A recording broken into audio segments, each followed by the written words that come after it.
name is Laura. I work at HSE Recruitment, but you'll be pleased to know I'm not here to talk to you about the day job today. I wanted to share with you some tips around personal branding. So this is a topic that is really, really close to my heart, and something I think it's imperatively important that we all get right as professionals if we want to help change the perception of health and safety. In the last 11 years, I've been working in the sector. I have seen the perception of health and safety internally change really, really well.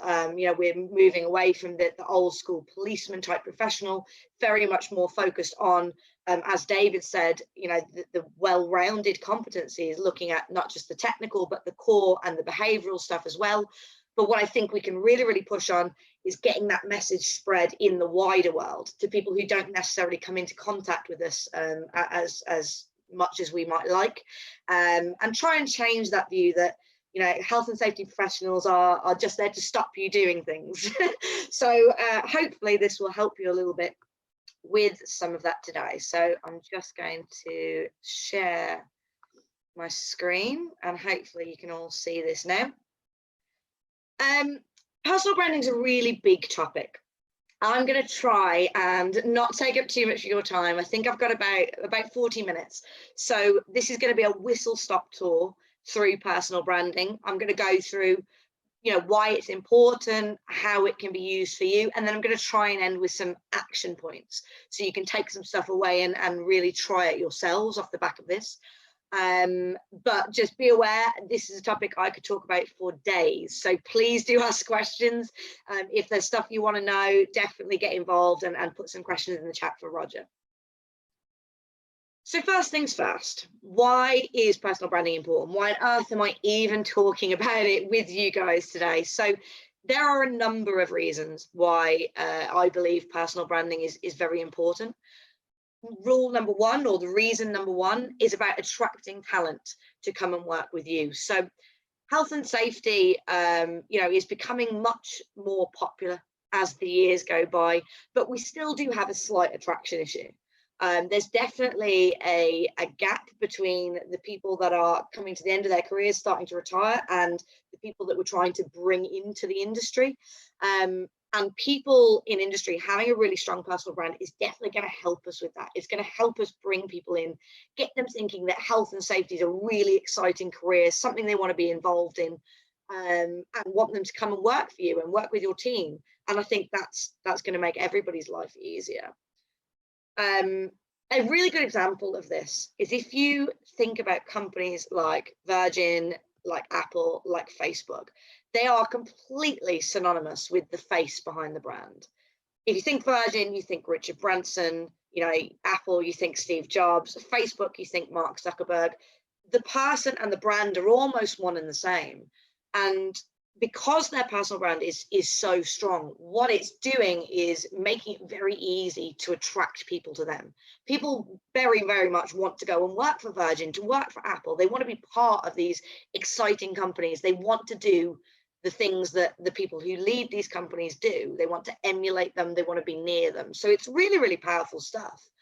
And the reason why this happens is something called the halo effect. So the halo effect was a term that was coined by a psychologist called Edward Thorndike, and this was back in the 1920s. And Edward did a research project where he looked at soldiers and their commanding officers, and he was looking into what the perceptions the commanding officers had of their soldiers were and how those perceptions were formed.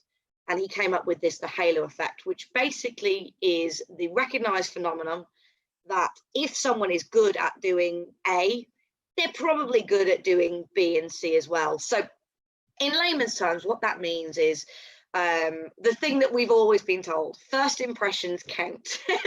So when you meet someone, you instantly build a picture of who they are as a person in your mind.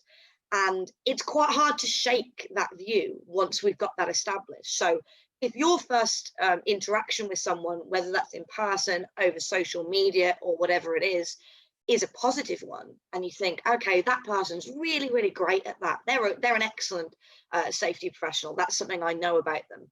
you're then going to assume that they're probably quite good at everything else they do as well. Obviously, conversely, the negative is also true. If you your first interaction with someone is really, really negative, you know, maybe they're having an argument with someone over LinkedIn and they're not conducting themselves particularly professionally, that's going to then color everything that happens in your future interactions with them. So the halo effect, again, is really, really personal, really, really powerful stuff when it comes to personal branding.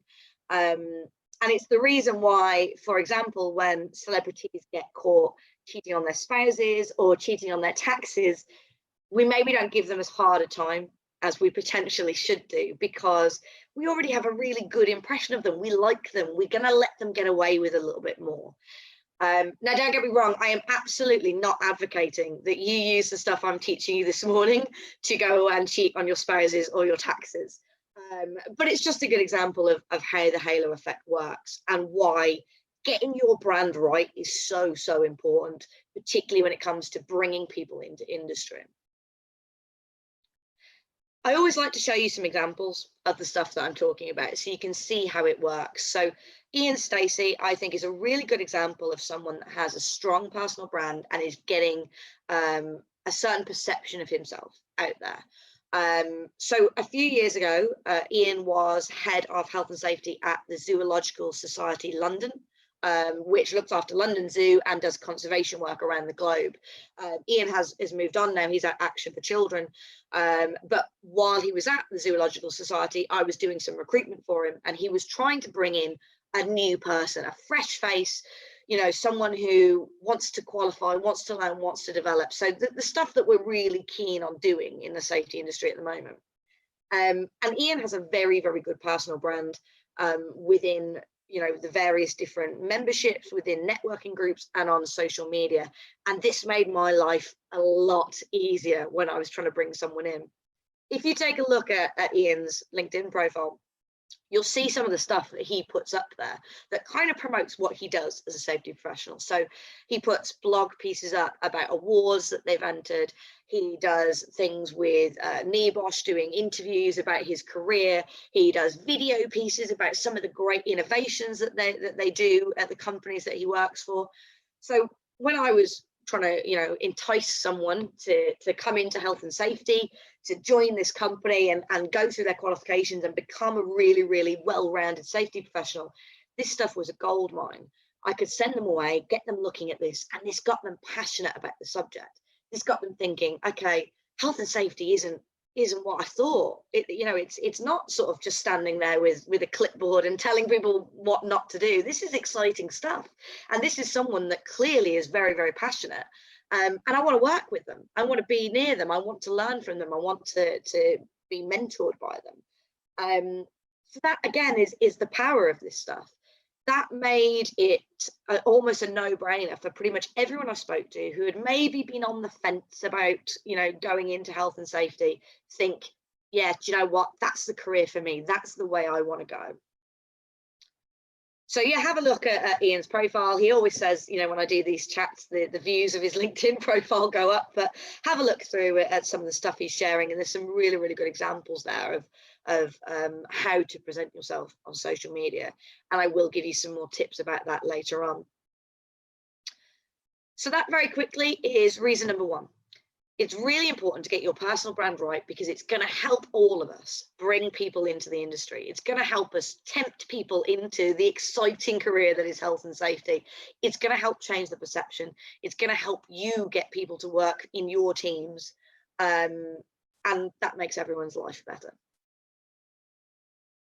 Reason number two why having a strong personal brand is important is actually from an internal communications perspective. So we all know in health and safety how important it is to communicate things properly.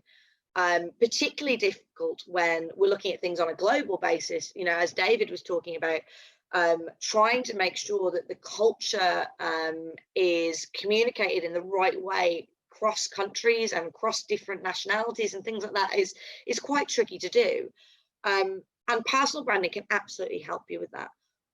Personal branding doesn't just have to be about you, although that's the perception because of the name personal, but we can use personal branding to brand health and safety and present health and safety internally in a certain way.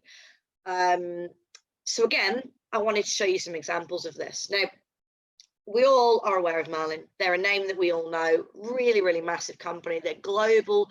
They work in numerous different countries. They have thousands of attractions.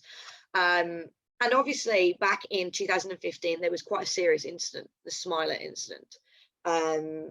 And from that, Dominic Wigley, who heads up the team at Merlin, you know, he really had a big job on his hands to try and get people brought back into health and safety, to get them thinking about things the right way. I suppose to accept, look, you know, this has happened. This is really, really terrible. So we've all got a responsibility to make sure that this doesn't happen again. And what Dominic did, and the team at Merlin, what they did, which I think is very, very clever, is they branded health and safety. And they branded it as something called protecting the magic. So I'm just going to show you a little video from them to give you a bit of idea of protecting the magic at Merlin.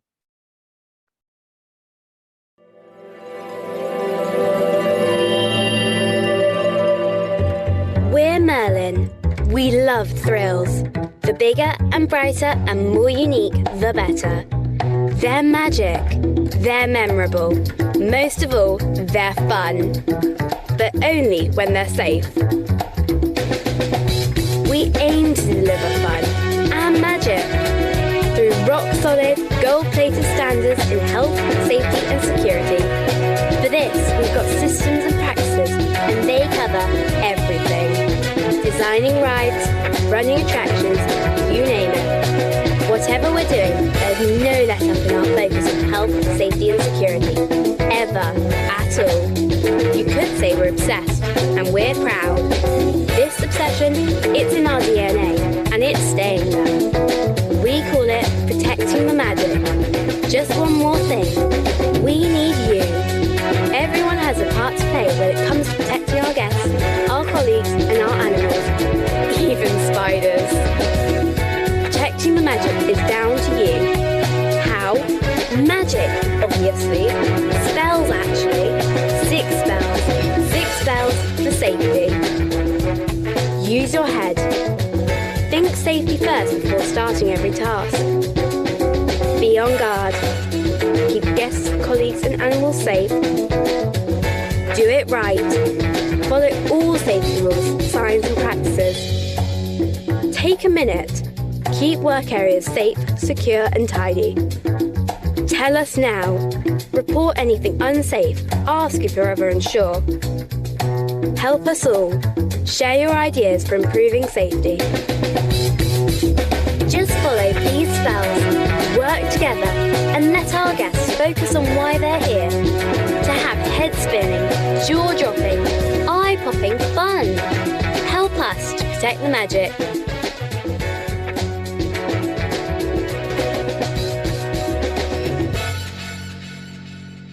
So I just think that is a fantastic way of getting this message across. So you can see what they've done really, really cleverly there is because they've created this brand, they've given it a sense of ownership and they've given it back then to the people internally. The language in that video is really, really well done. So they use words like obsessed, gold-plated, it's in our DNA. Really, really powerful stuff that gets everybody thinking about health and safety in the right way. And again, because of the halo effect, this works. They are seeing this is this sort of first impression of this new, okay, protecting the magic.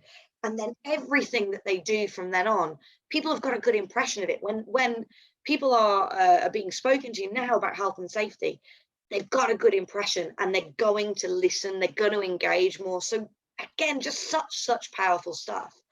And I thought I'd share with you a little quote from Dominic Wigley. He was talking about this in an article a few years ago.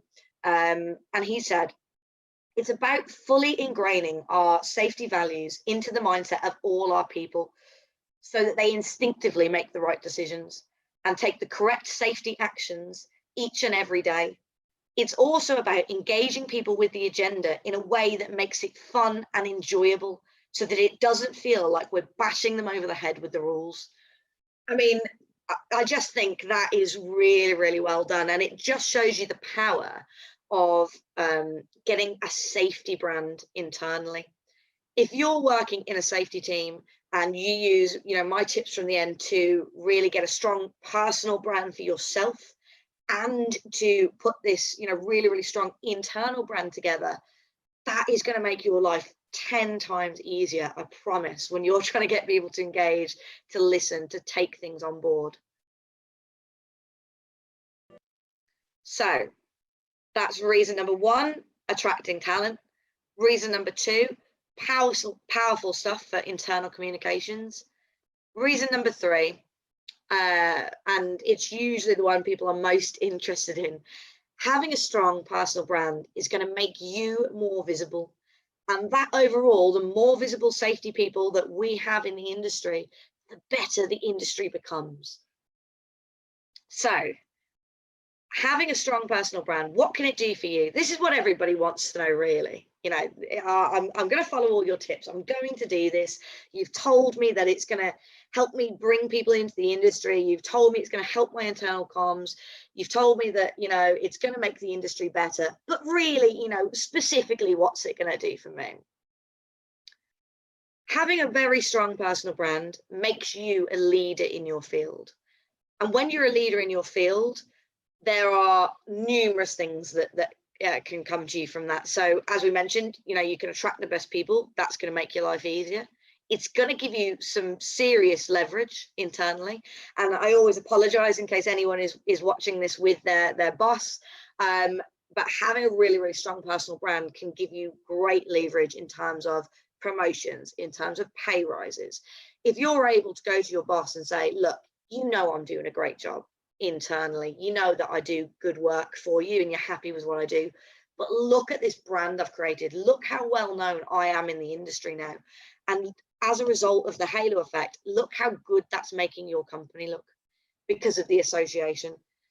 That's a really, really strong bargaining position for you to be in if you are looking for, some extra money, some more flexibility, if you're looking for more budget for your health and safety strategies.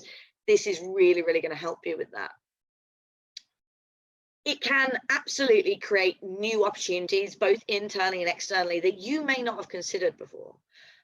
So I always use myself as a good example of this. The day job for me is health and safety recruitment. That's what I do. But by creating a strong personal brand around myself over the last few years, it has opened up doors to me that I never would have considered previously. Things like, speaking at these IOSH conferences, things like, being involved in mentoring schemes, and things like internally, I actually was able to create a completely new role for myself, a new job description, a new way of doing things, based on this personal brand I'd created for myself. So you never know where it's going to take you. And the one that people are usually most interested in, having a strong personal brand is really going to make you stand out from what is an exceptionally competitive crowd at the moment.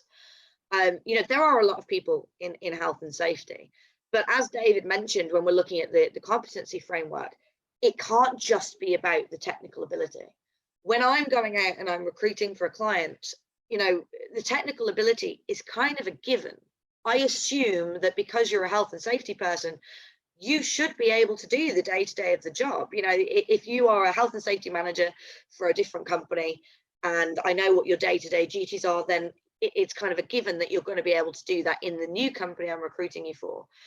So you need something else other than your technical ability to make you stand out. I always say, and it's not necessarily always welcome news, but the market is so competitive because a lot of health and safety CVs look identical. You have very similar experience, you have very similar qualifications. So how do we pick someone? What is it that makes you stand out?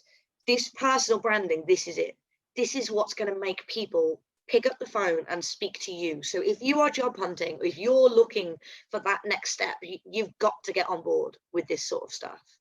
If I'm recruiting for a client, most of the clients we work with, they want engaging, forward-thinking, passionate, driven health and safety professionals.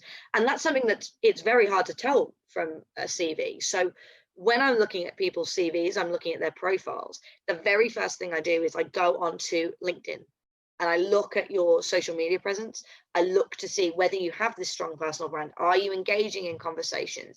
Are you taking part in things like, this IOSH seminar?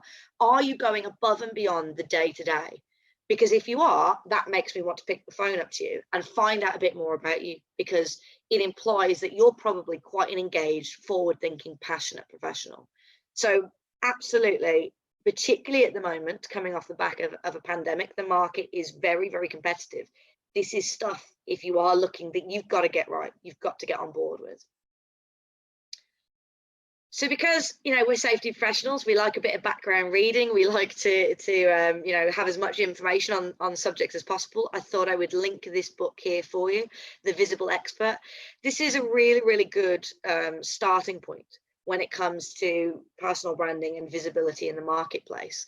This book was put together by a group of researchers who interviewed 1,000 so-called experts in their field, but also interviewed the people that those experts were trying to engage with. And they were trying to find out what it was that made those people stand out. What was it that made people drawn to them, that made people think they're the expert, they know what they're talking about. So some really, really good tips in there if you are looking at personal branding as a journey. One of the things I found most interesting from this book that they came up with is that there are different levels of expert. So I thought I would run you through that to start with, and then we're going to see how we can start moving you up that ladder of expert with some of this personal branding tips and tricks. So there are 6 levels of expert according to this research, and the first level is level 1, resident expert. Now, resident expert is where I would expect pretty much every health and safety professional to fall as an absolute minimum. Resident expert means you know your subject matter. You're the advisor or the manager within a company. You're the one that they come to for health and safety advice. So that is an absolute minimum, and I would expect everybody taking part in this course today to be at a level 1 at the very least. Level 2 is where we start to take it up a notch. So level 2 is local heroes. So this is where you're starting to spread your knowledge a little bit more. You are doing things like IOSH branch meetings. You are getting involved in sector-specific, meetings. Things like there's the SAGE group for theatre. I know there's several manufacturing groups. You're getting involved in that, and you're starting to be noticed. People are thinking, oh, okay, so if I want to know something about health and safety in this area, they're a really good person for me to speak to. And I know that because I've met them at branch meetings. I've spoken to them on LinkedIn. So if I'm recruiting for a client, I am always looking for a level 2 as a minimum. Level 1 doesn't quite cut it at the moment. With it being so competitive, our clients really want people that are going above and beyond, and they're getting involved. They're showing their passion. They're putting things back into the industry. So local heroes definitely is a really good place for you guys to start. Level 3, rising stars, is where it really starts to get interesting. So rising star is a term that we've all become a bit more comfortable with over the last few years because of, there's various rising star awards out there and things like that. Rising star, these are the people that I want. We start speaking to people at level 2, but really I'm going after the level 3 candidates when I'm trying to place someone in a role. And rising star means, it's time to sit up and take notice of you. So if you think of people like Robert Jukes, who was nominated an SHP Rising Star last year or the year before, I believe that was, he's a really, really good example of this. And I encourage you to go and check him out on LinkedIn and see what he's doing. He won't mind, and have a chat to him. He's quite open to having conversations with people. When you're a rising star, this is when you're starting to come out into the social media aspect of it. So, you're getting involved in your local IOSH meetings, you're getting involved in networking, things like that, but you're also really, really engaging with people on social media, particularly LinkedIn. So you're getting involved in conversations, you're putting conversations out there, you're getting opinions from people. Maybe this is where you start getting your blog pieces and stuff like that out there. This is really where people stand up and start to take notice of you. So I think that's a very exciting place for us to be.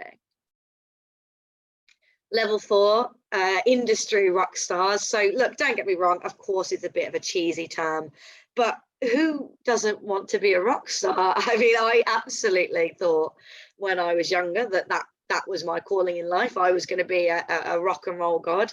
Unfortunately, I have very little musical talent, so that never happened. But look, we can be health and safety rock stars. This stuff is so exciting. Industry rock stars. This is where, you know, you are really well known at this stage. People are coming to you because you are an expert in a particular field. So good examples of this are, you can think of people like Ruth Denyer, ex-ITV, now over at Netflix, speaks at lots of different events, you know, definitely is well known for being an expert within that industry. So industry rock stars for me is just super exciting, and something I think it would be great to have more of us aspire to. The important thing for me is getting more people, you know, moving up this level, getting to level 3, level 4, because that's when the visibility starts to change. That's when people outside of our, you know, our little bubble, our health and safety bubble, start to notice us, and they start to take this message on board. And if we ever want to stop, you know, the traditional, the Daily Mail health and safety moaning, this is the sort of stuff we've got to do. We've got to really start pushing that perception out there. Stop working in silos, start sharing information, sharing innovation. And it's really going to benefit all of us. And then level 5, apologies, I think I said there was 6 levels earlier. There's 5 levels. Level 5 is global superstar, which is just industry rockstar on a global level. Now, I don't necessarily think there are loads of people within the safety industry at global superstar level at the moment. You could possibly look at someone like Sydney Decker, potentially John Green. That's kind of the level that we're aiming for.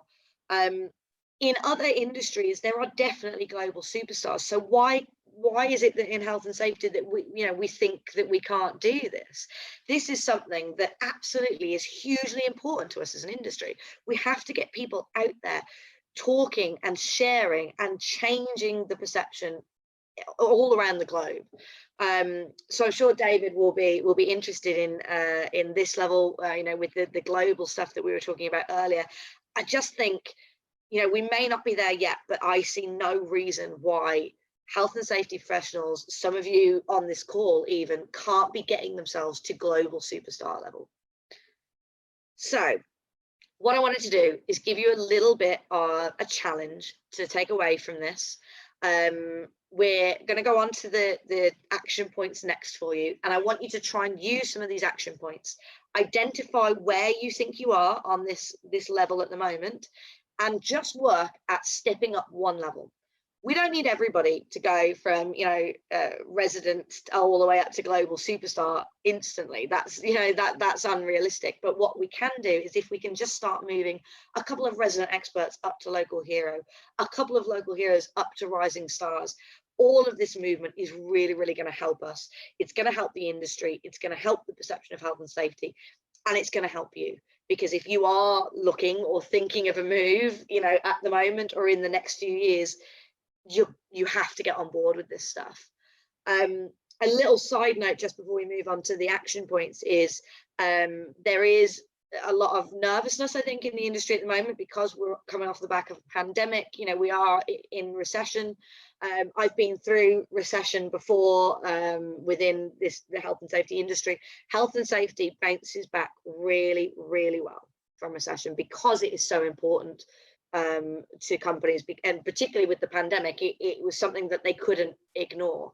So I believe that we're going to be going into a golden era for health and safety. So let's take advantage of this. Let's make sure we're utilizing this to the best of our advantage. And hopefully that will help everybody. So here's your action points. I know you've been waiting for this, so thank you for waiting so patiently.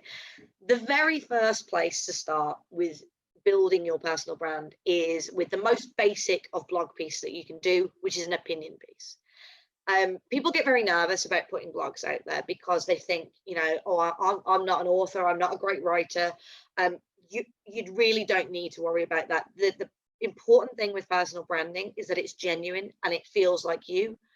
That's where a lot of people go wrong, is where they try and create a persona and then put information out like that. They think they have to act a certain way, and people don't buy into it because it's not real, it's not genuine. So an opinion piece is a really, really easy place to start.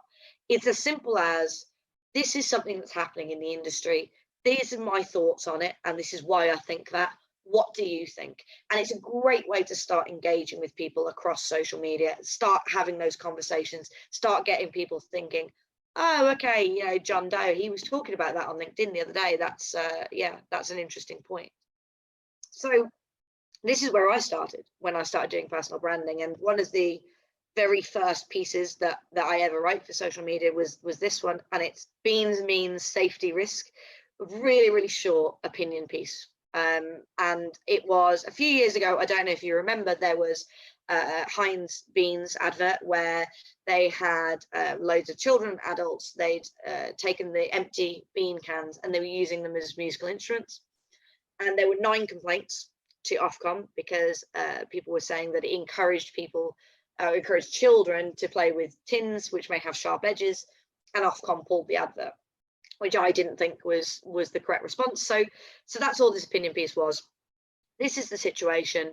This is what I think and why I think that, but I'd be keen to hear your opinion. You know, what do you guys think about it? And this got so much engagement. It was simple. It took me maybe 10 minutes to put together, and people really, really enjoyed it. And it started me thinking of the power of this stuff and how good that is from an engagement perspective. So I'd really encourage you to start here. Try just putting some little opinion pieces out there.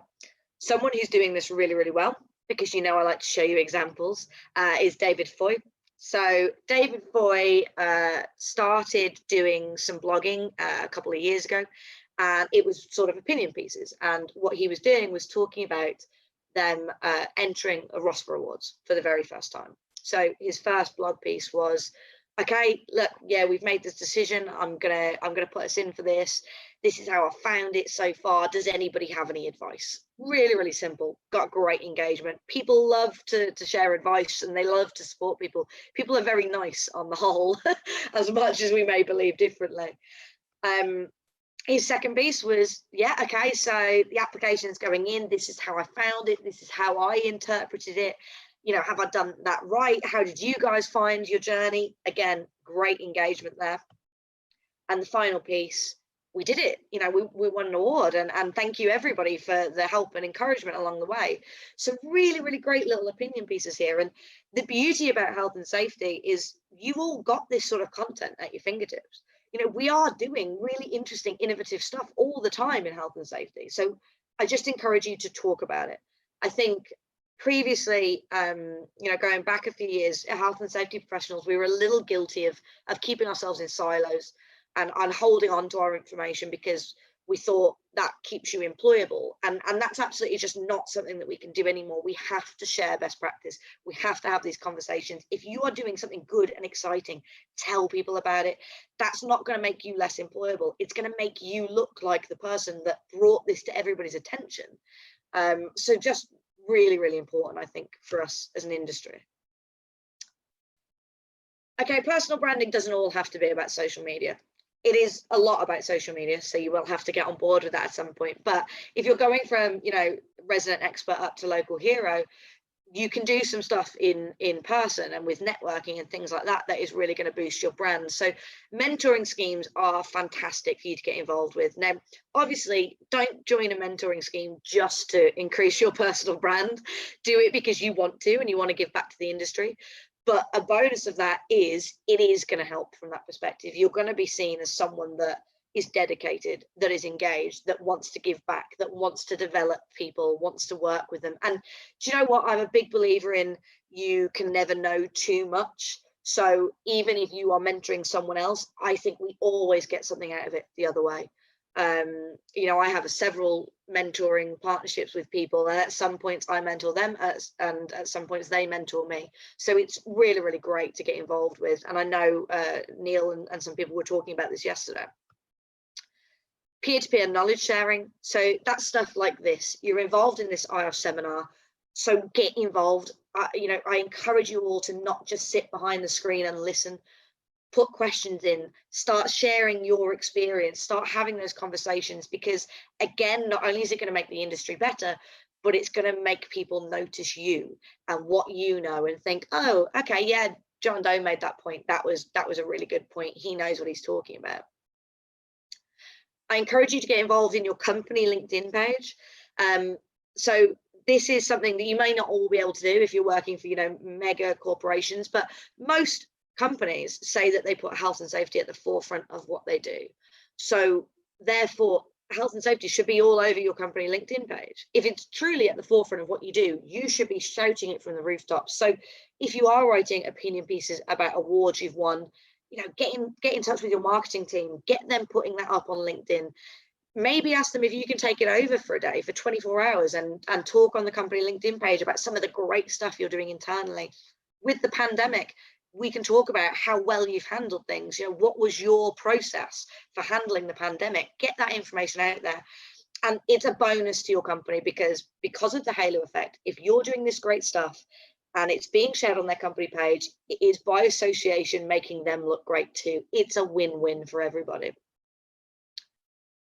And public speaking, okay, I know this is the one that people don't tend to love, and I'm not saying you all have to do it, but if you are trying to get, you know, rising star up to industry rock star, you're going to have to get on board with this. So public speaking can be scary.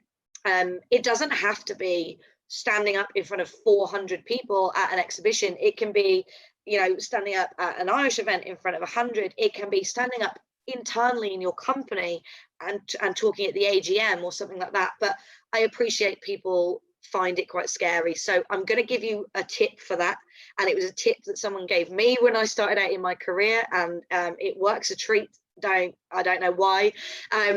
But when you stand up to start your presentation, make sure that you stand with your feet shoulder width apart, really, really ground yourself, strong core, take a deep breath, and then clench your bum cheeks. I don't know why this works, but clenching your bum cheeks essentially stops a lot of your instinctive fight or flight reactions. What happens when people speak traditionally is fight or flight kicks in, adrenaline starts running through you, people shake, they flush, and you start speaking really, really quickly. That's your body's natural reaction.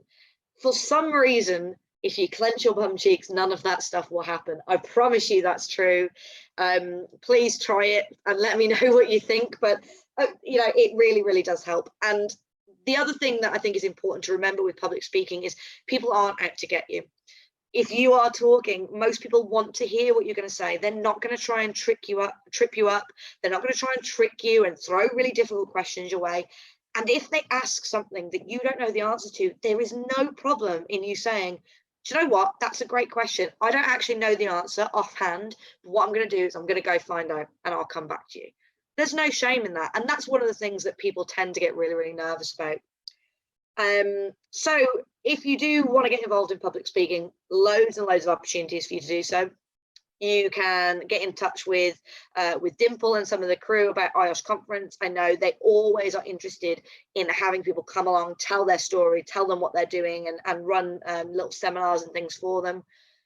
Branch meetings like this, I know that your chair people, they're always looking to put great content on for you. So if you've got something that's worth sharing, speak to them, see if they're interested in sharing it. Get involved in roundtables. There's loads of different roundtables out there, and there's loads of opportunities for you to have your voice heard, and same with seminars. But roundtables and seminars, the key thing is to talk. Make sure that you don't just sit there behind your screen, ask questions and get involved.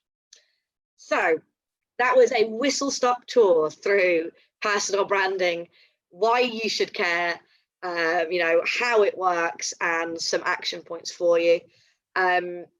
Conscious, like I said, this is something I could talk about for days. So if you do want to have a conversation with me, These are all my contact details. I encourage you to get in touch. I'm always happy to have that chat. And please do ask some questions. And if there is anything I can answer now, I will try and answer that for you. Thank you very much. Thank you so much, Laura. That's really great. And your passion comes across really powerfully. I do like those 5 levels. So absolutely amazing. That's great. So I'll let Roger go through some questions that have come through in the chat. Thank you. Thanks, Melissa. With my bum cheeks firmly clenched, we'll go into the first question. Brenton Phillips has asked, given the current situation brought about by the COVID pandemic, has that created a greater demand or a greater understanding of the occupational safety and health professional? And how's that likely to change in the next year? Very good question, Brenton. So the answer is yes, with the right people. So I'll kind of explain what I mean by that. So this pandemic has absolutely, in certain companies, changed the perception of health and safety. Even speaking to, I was speaking to Tim over at HSBC the other day, and he was saying, you know, look, he's a director of safety at HSBC, and even this pandemic has helped him because it's got him more face time with the board members. It's got them actually really thinking about it a little bit more seriously than previously they may have. So it's a huge opportunity for us in the safety market. There will be some clients and some companies that have ignored it and have just done the bare minimum and won't see this as the advantage it could be for them to, you know, revolutionize their health and safety and really get stuff changed. But, you know, would you want to work for those companies anyway? So that would be my point. Definitely the right people are taking this the right way. What's important with this now is that we don't lose momentum. So it's very easy after something like this happens. You know, we've been at battle stations, we've been very reactive. A lot of maybe bigger picture strategy and stuff has had to go on the back burner. Now that hopefully the light is at the end of the tunnel and we're coming out of this, and we start going back to our strategies and our big picture stuff, we need to not lose that momentum and make sure we're still keeping up with that level of engagement. That's really important. So loads of stuff we can do about that. Like I said, you've got a wealth of information at your fingertips right now. The way that you have handled the pandemic in all of your companies will be similar but different. So I encourage you to come out and let's start talking about this. Let's start sharing that information so people can see how innovative you really are. And then hopefully the next time you try and put something through, we try and, you know, change the strategy, we try and get more money for something, you know, you've got that backing there because you've been talking about it, you've been sharing that information. Does that make sense? It makes sense to me. Good, okay. If it hasn't made sense, please feel free to ask another question. Another question from John McNamee, which is, what are the top 3 platforms for personal branding? Or if you've Very got interesting. Very interesting question. Now, me personally, I have a slight obsession with LinkedIn. You will find me on there 24 hours a day. I am constantly on LinkedIn. Now, I don't necessarily think there are more, you know, social media platforms that are maybe better suited than others. LinkedIn is the only one really that is probably the best suited because it's a professional networking site. That is what it's there for. In terms of the others, the important thing, like I said, is that personal branding feels genuine. So I would say work with the social media that feels natural to you. So for example, I'm on Twitter, LinkedIn, Facebook, and Instagram. I don't use TikTok because I'm far too old and I don't understand it. Clubhouse is the new one. I don't use Clubhouse because I don't have an iPhone to start with, and it's for iPhone users only. And also, yeah, I haven't quite got my head around it yet. You've got podcasting on Spotify. That's something I do quite a lot of. So what tends to happen is rather than try and spread myself really thinly across all of these different social media platforms, I just naturally gravitate to the ones that feel right for me. LinkedIn feels right for me because it's still got that professional veneer.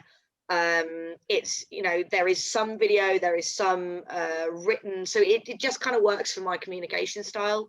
Twitter, I come and go. You can follow me on Twitter. You will see there'll be a month or two where I am tweeting all day, every day, and then I probably won't touch it for about 6 months because Twitter doesn't feel as natural to me.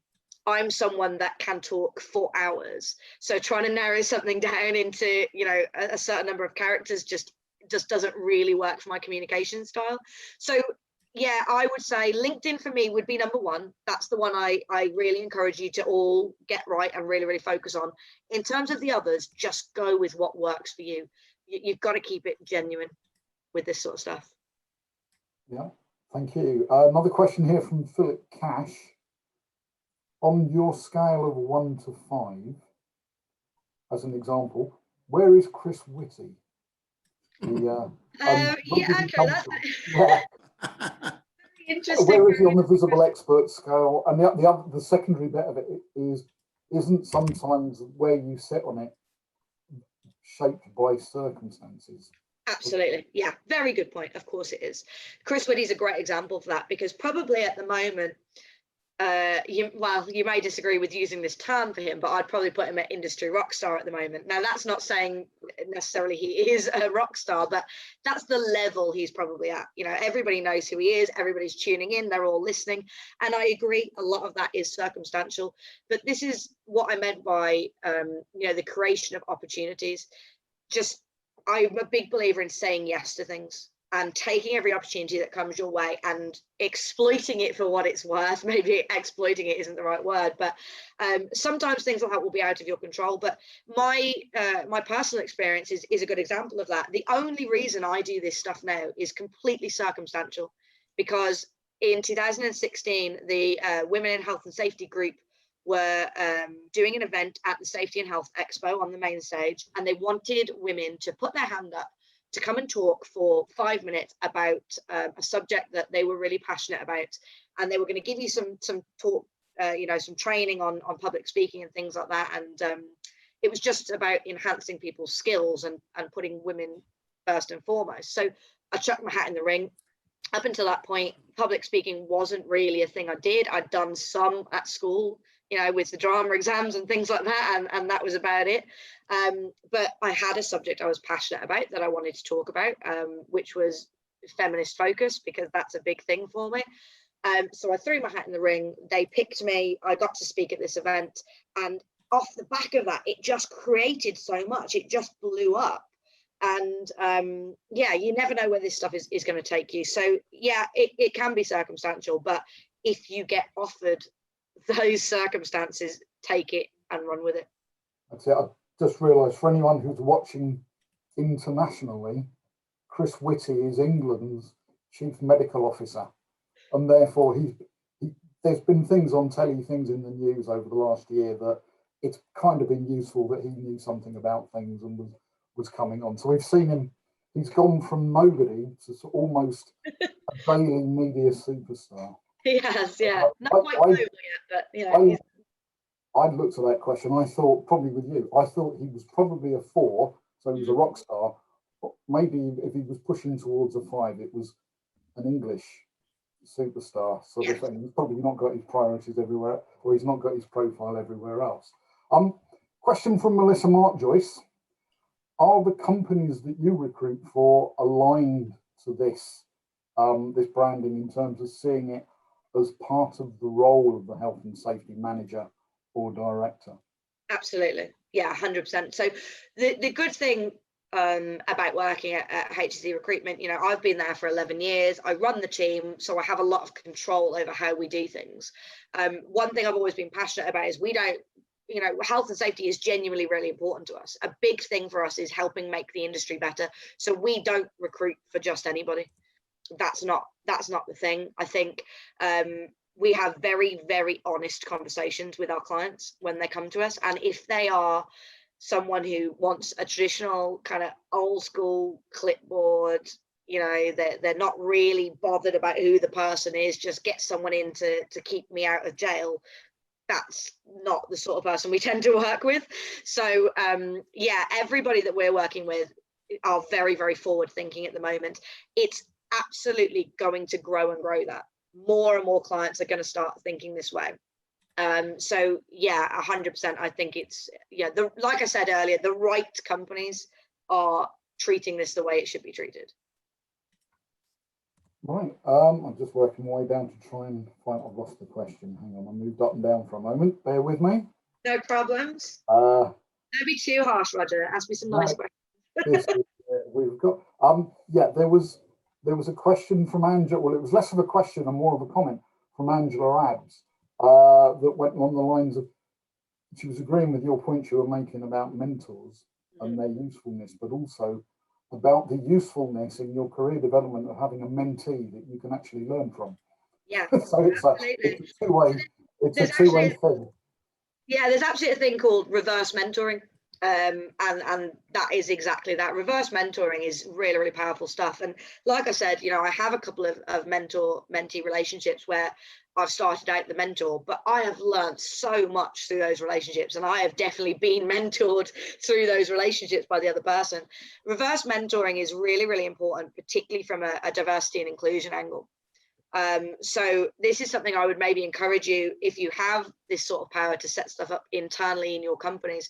Reverse mentoring is basically putting, you know, a director with a cleaner or something like that, so they can really understand each other's point of view. Because a lot of the time, and we've fallen foul of this in HSE recruitment. It's something we do work on quite a lot.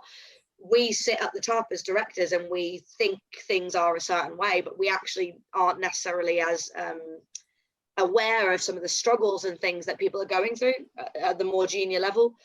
So, for example, when we were going through the pandemic last year, you know, us as directors, we were really on our toes, lots of sleepless nights, coming up with strategy, coming up with the right ways to do things, changing things all the time.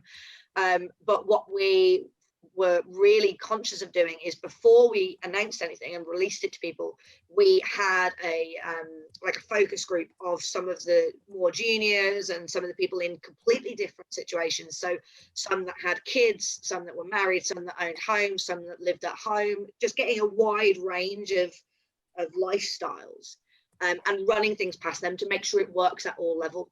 Because yeah, it's very, very easy as a director to think, oh, well, this is brilliant. Why would everybody not love this? But we haven't considered certain things. So yeah, absolutely. Reverse mentoring, big advocate for it. We've got another question here from Sarah J. Coaching. She's done a lot of work in leadership development, excellent, and communications, and has been really trying to get leaders to speak in non-corporate mode. Oh, sorry, message come over there.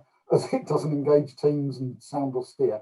What tips do you have for leaders to express themselves more humanely and authentically? That's a really good question. Really good question. It's a tough one. I'll be honest, I'm not sure I can give you a definitive answer on this, because I don't think there is a definitive answer. I think it's different for everyone. I completely agree with you. We need people to communicate humanely. And it's very easy for CEOs, COOs to go into that corporate mode. I would suggest maybe that reverse mentoring is a good way to start that conversation and to get them thinking about the people that this is actually affecting, and kind of get them relating to them a little bit more, and hopefully that would start to bring out some humanity in it. I think a big thing with it is people are scared to make mistakes, and that's CEOs, COOs as well. They're very, they want to be seen as perfect. I'm the leader, I get this right all the time. I think if we are encouraging a culture where it's okay to be wrong, that really, really helps with the humanity aspect of it as well. Again, just because I'm a director, I hold my hands up sometimes and say, do you know what, that I got that completely wrong. That was not the right way to go with things. And it just, it's more human, isn't it? So, I don't know if there's a definitive answer to that. Very good question. If you find a golden rule that 100% works, then please do let me know. But yeah, I think encouraging that interaction with people at different levels, with different issues and different barriers and things like that is really going to help that. That's brilliant. Well, thanks for that. We've rather nicely timed ourselves to have got to the last question in this series. just as we're coming up to the break. So I'll hand back to Melissa to close the first session.